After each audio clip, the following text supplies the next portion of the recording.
Hello everyone, and welcome to another video. My track guide for Mugello short in the Toyota GR86. Let's get into it. We have quite a long way down to the first corner, so we want to take the shortest route possible, ending up on the left side of the track, just so we can drive the fewest meters possible.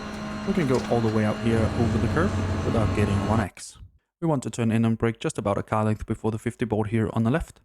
And we want to be braking in towards the corner and as close to the curb as we can.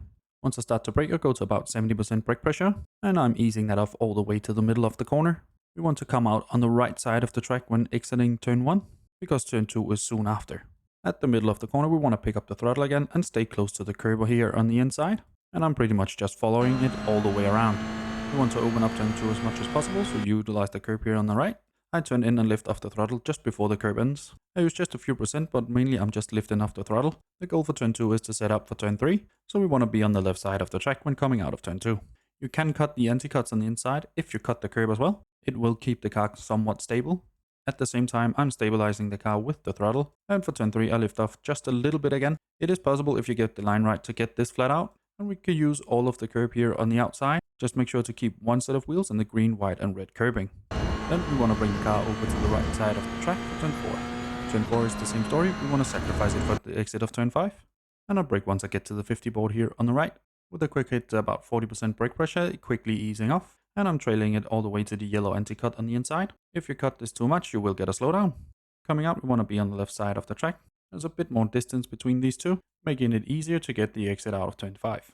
Once we leave the curb of turn 4, we want to go full throttle again. We want to cut the curb of turn 5 as well. The car can bounce around here, so it might take a little bit of practice to get used to, as that will give a slowdown. And of course use all of the red, white and green curbing on the outside to maximize exit speed. Now stay on the left side of the track for turn 6. For turn 6 we only need a few percent of brake, and of course lift all the way off the throttle. And I do that once the wall ends here on the left, and the brake is no more than 2-3%. You don't want to take out too much speed. Then we're cutting all of the curb on the inside, and just before we get to the curb we want to go on the throttle again. Don't cut too much, as that will give a slowdown.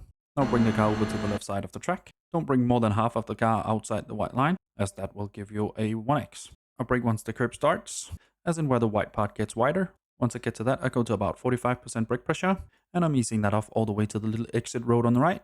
There's a little height difference once we get past the curbs. That will untilt the car a tiny bit. And once we get to that exit road as well, we want to go on the throttle again. Once we get it right, the car will naturally go out to the left side of the track. If you go into the grass, you went on the throttle too early. Then take the shortest route all the way down to the start finish line. And that's my lap around Mugello short in the GR86, of a time of 1 minute 4.0. I have more track guides for the GR86 linked down below. Hopefully you found this one useful. If you did, leave a like down below, consider subscribing as well. Now for the uninterrupted hot laps.